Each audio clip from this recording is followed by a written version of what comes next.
Good afternoon, everyone.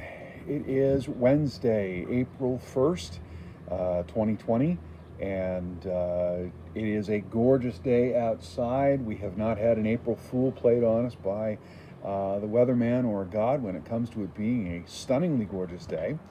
I am out on my back deck at home.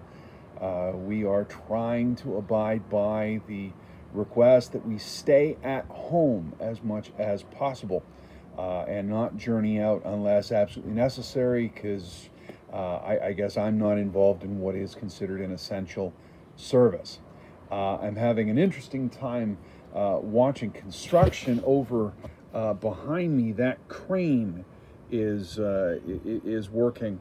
One of the interesting things about that crane that I realized as I was standing here is he's got no problems wondering if anybody's been up there and contaminated the operator's booth. There's only one way up. There's only one ladder that goes all the way up to the top, and I'm sure that operator is the only one who's going up there.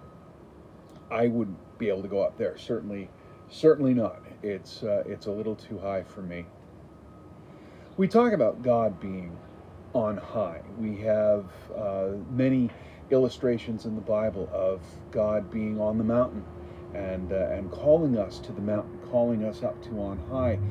Psalm 121, which a colleague of mine who's reading this morning, is, "I lift up my eyes to the mountains. Where does my help come from? My help comes from the Lord, the maker of heaven and earth. He will not let your foot sleep. He who watches over you will not slumber. Indeed, he who watches over Israel will neither slumber nor sleep. The Lord watches over you. The Lord is the shade at your right hand. The sun will not harm you by day, nor the moon by night. The Lord will keep you from all harm. He will watch over your life. The Lord will watch over your coming and going, both now and forevermore."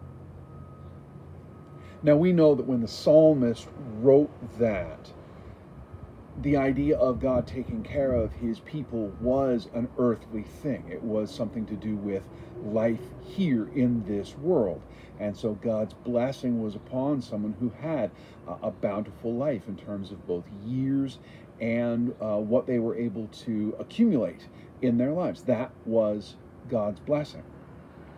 In the time of Jesus and beyond, we've taken that the Lord watches over your life. The Lord will not let your life be taken. The verse is, "The Lord will keep you from all harm." That's a spiritual element. The Lord is with us when we are going through grievous illness. The Lord is with us when something like COVID-19 is raging through the world. The Lord is with us who are keeping ourselves safe. The Lord is with those who are sick and dying. And even with the families of those who have passed away due to the illness. I do not believe, as some of my colleagues do, that this promise means that they can gather and worship and be together and God will keep everyone from harm, physical harm. There was the story of a choir practice in the States a couple of weeks ago. 60 members attended, and now almost 50 of them are sick. But God is with us, and God will give us strength, and God will watch over us. He's with us through every day of this life. He's with us in sickness and in health. He is with us in wealth and in poverty. God is with us. God is between us, even though we are separated and not able to be together physically in one place. Because God is spirit, and God's spirit is moving among us and around us every hour of every day.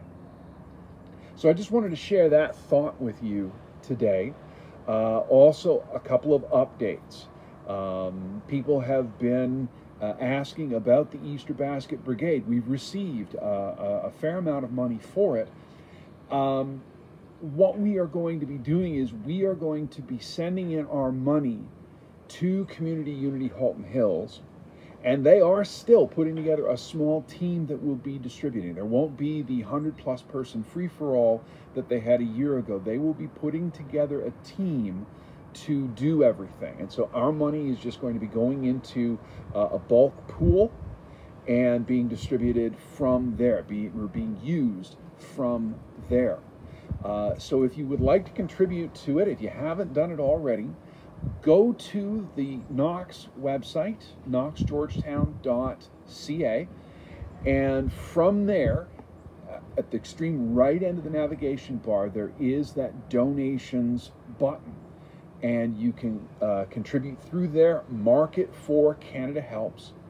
We'll also, of course, take any donations, any offerings that come for the operation of the church.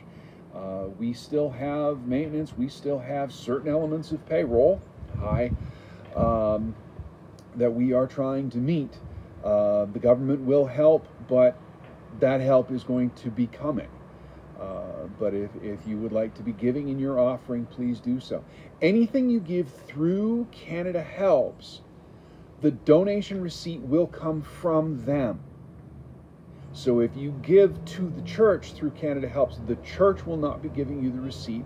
Canada Helps will be giving you your receipt. So the numbers will combine together, and that will be your offering in 2020. But I hope and pray that God is with you, whatever you're doing on this gorgeous day, however you are keeping yourself safe and secure. I'd like to just offer a little prayer before I sign off. So let's pray. Father, be with all of us in this uncertain time, when we don't know how long this lockdown will last. We don't know how long we will be asked to confine ourselves to our homes as much as possible. Help us to continue to reach out and connect with others, and be with those who are reaching out and connecting with us.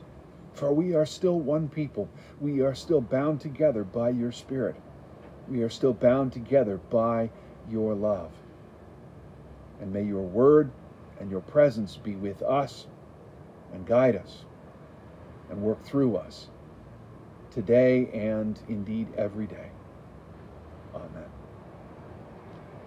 So God bless and be with you, and I look forward to talking to you again on Friday. Bye now.